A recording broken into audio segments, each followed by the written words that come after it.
Hi everyone and welcome to this episode of Soul Seeds where Melanie is my guest expert for today. And Melanie is a spiritual healer, a psychic medium, and a channel as well. So quite a list there, impressive. And the topic we are going to talk about today is spiritual awakening signs. So hi Melanie, thank you for being here. Hi, thank you so much for having me. And I would love to know what are some of these signs of spiritual awakening? There's so many different avenues to getting to the space of spiritual awakening. And a lot of what I typically see for people at the very beginning of an awakening is where they have this very deep feeling that there's something more in life. It's Mm-hmm. this longing for a deeper connection, deeper understanding. It's Mm-hmm. really that questioning phase of, why am I here? What am I here to do? What's my purpose? Because there's a sense of deep disfulfillment with the way that they're going through life. And Mm-hmm. a lot of people start there, and it becomes this journey of trying to open to and discover that spiritual aspect of themselves. Mm-hmm. So as that continues, it can really be things like having really vivid dreams, having crazy deja vu, having repeating signs and symbols from the universe, like repeating numbers. And, most of the time when people start to enter into that phase, they start to, play around with spirituality. So they're getting into Mm-hmm. tarot cards, they're getting into astrology, they're getting into, human design and all those types of things. So I really see people in that stage of spiritual awakening when they're starting to question, I've been doing this program of life where I'm getting a job, I'm getting a family, I'm getting a house, and all of a sudden, they hit this point where they go, there has to be something more. So I Mm-hmm. think that's really that deep part of, the first piece of having a spiritual awakening. And then everything else that comes after that, I mean, it can be receiving communication from spirit, having your intuitions start to open up.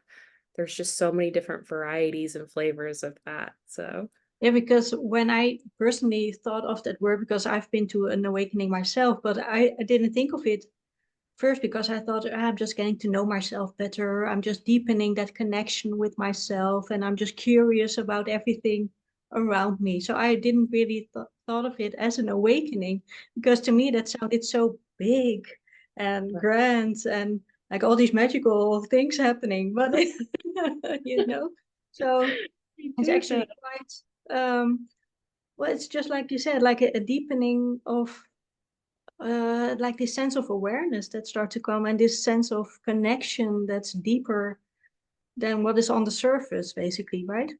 Yeah. And I think you really phrased it in such a way that's so clear. It's that wanting to know more about yourself. Mm. And there's just that feeling that, you've been kind of going through life for some time in this way where it's almost like you're just going through the motions. Right. Then all of a sudden you have that moment where you're like, wait, what do I want? What do I really like? Who am I really? Hmm. And it just starts to open up and it becomes this, almost light bulb moment where the curtain lifts all of a Mm. sudden and Right, you're right. start searching. It becomes that journey.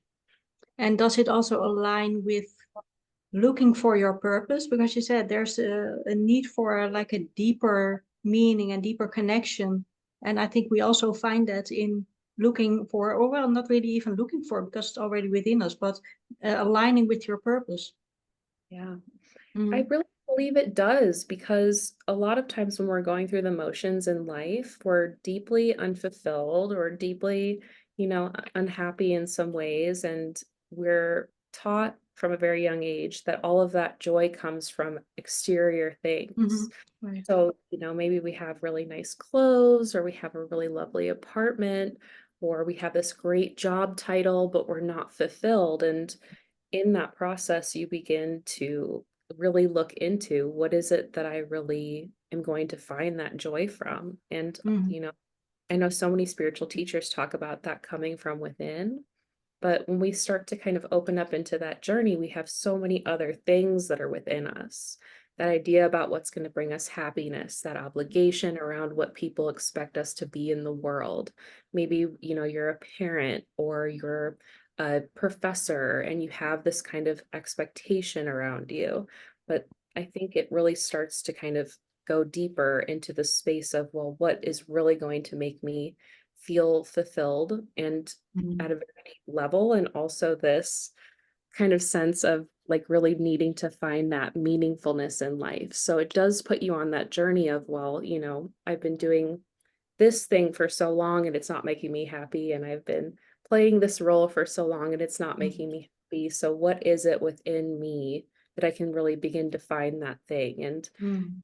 just to answer your maybe next question about life purpose, um, I really see life purpose not as a career, not Mhm. as, something that is this one big solid thing, but I really see it as what gives our life purpose. Mhm. S- The question becomes, for all of you who are watching this and wondering, why am I here? What am I Mhm. doing on this planet? It's so hard to be a human. The answer to that question is, what brings you joy? It can be all these different things that kind of create that sense of purpose for you. So being in that journey, that spiritual journey of discovering what it is that brings you that purpose is the whole point. Mhm. It's almost like you're peeling off the layers of the self that you've created over the years that's not really authentic and Yeah. coming to your authentic self, right? Absolutely. And that's such a great analogy for it because we have all of that. I almost see it like programming or conditioning where there's that surface level thing that Mhm. we're presenting to the world that we think we need to be. And then there's who we are with our close friends, who we think we need to be. And under that, all of those subconscious obligations and ideas about what we're supposed to be doing with our time and in our lives. And as you peel that back, there's a lot there. There's Mhm. some obvious pain around having to be something that you're not. There's Mhm. pain around that obligation from other people. I mean, you've been through Mhm. it. Yeah. And forgiveness also is quite a part of it because you almost have to like forgive the people around you, but also forgive yourself for not allowing yourself to be that authentic self for such a long time. Yeah, and it's such a deep level of forgiveness that you have to go Mhm. into with it, Yeah. where you're finally able to reconcile that energy and not get stuck. And, a lot of people step into a spiritual awakening and then get into that phase of, oh no, I'm stuck. I'm in this dark night of the soul. I don't know where I'm going. I don't know what's next. I feel lost in this. Am I losing my mind? I'm starting to open up the spirit into these really deep truths about myself. And having that forgiveness is such a key piece to being able to move through that phase. Mm. And you have to have compassion for yourself because you're going through quite a lot, right? Oh, yeah. And I don't Mm. think people recognize how much that they are going through when they start to open up and have a Mhm. spiritual awakening. Yeah, You I know, think looking back, you're like, ooh, that was a crazy ride. it is a crazy ride. And, you're opening up, but as you're becoming aware of those things, there's energy that's releasing from your space that has been, sitting in there, keeping you locked into that old identity. So Right. there's so much releasing Mhm. from your body and your energetic field as you're going through that awakening. And yeah, it can be tricky. It can be a Mhm. little crunchy. But it's worth it. So worth it. Mhm. Absolutely. And are there also some more like uncommon signs of awakening? Yeah. I see awakening happening for people in a couple of different ways. There's more of a gradual awakening where they start to go on that journey and they're trying different things and they're trying to open up. And then I see people who have a facilitated awakening where they do something like psychedelics or they, go to a ceremony or they work with somebody who is a healer of sorts, and all of a sudden things open up and they're like, oh my gosh, there's so much more. Where And did this come from all of a sudden? right, Wow. exactly. Oh my gosh, I'm a spirit in a body having a human experience, right? It's Oh a my little gosh. more dark. I think it's a little more gentle than the third one though, which is where somebody can have an abrupt situation occur to them and they all of the sudden are aware of spirit. They Mm, go from normal, average, running the normal program of life, everything's fine and dandy, and then all of a sudden something happens and the curtain gets pulled back. mm. They're abruptly aware, they're seeing, hearing, and interacting with spirit, and they're like, oh my God. Yeah, So that's scary, or that can be scary at least if you're not really aware or conscious of your ability. I think we all have that ability, but if we're not open and aware to it, then it can be quite scary to deal with. absolutely. And especially in that third instance where things, you all of a sudden are aware of everything all at once. I've worked Mm-hmm. with a handful of people that has happened to, and it's a stark difference. It's like night and day between, your old life and your new life. And that's usually Mm-hmm. where a lot of stuff gets really caught up. So I absolutely lost my train of thought with where you were going with your question, but No worries, no worries. I would love to know, like, what would you advise someone who's going through this, or maybe even going through that dark night of the soul, and knowing that, oh my gosh, it can be so hard to hold on to this like awakening. Do I really want to? Even, what would you advise them?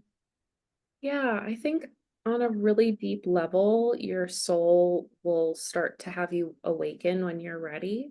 Mm-hmm. And to really fully lean into and embrace that awakening is challenging. Having Mm-hmm. ways that you can start to move through that, maybe with somebody who's been through it, or following a creator who has really great content, or working on some practices that really help you in that process, Mm-hmm. because you are going to be going through a good amount of energy as you open up. Having that to anchor into as you go through your awakening is really important. I Mm-hmm. just that as humans, we need other people to tell us, I've been through it. I hear you. I understand what you're going through, and you're not crazy. Yeah, yeah, especially that last bit, yeah. Not crazy, depending on what variety of spirit they're interacting with, right? Like if Mm-hmm. it's communication, or if they're seeing it, or if they're hearing it, feeling it, there's so many different ways. So having that context for, other people have been through it, they know what you're going through, because sometimes we don't have those people in our immediate lives that Mm-hmm. also have gone through it.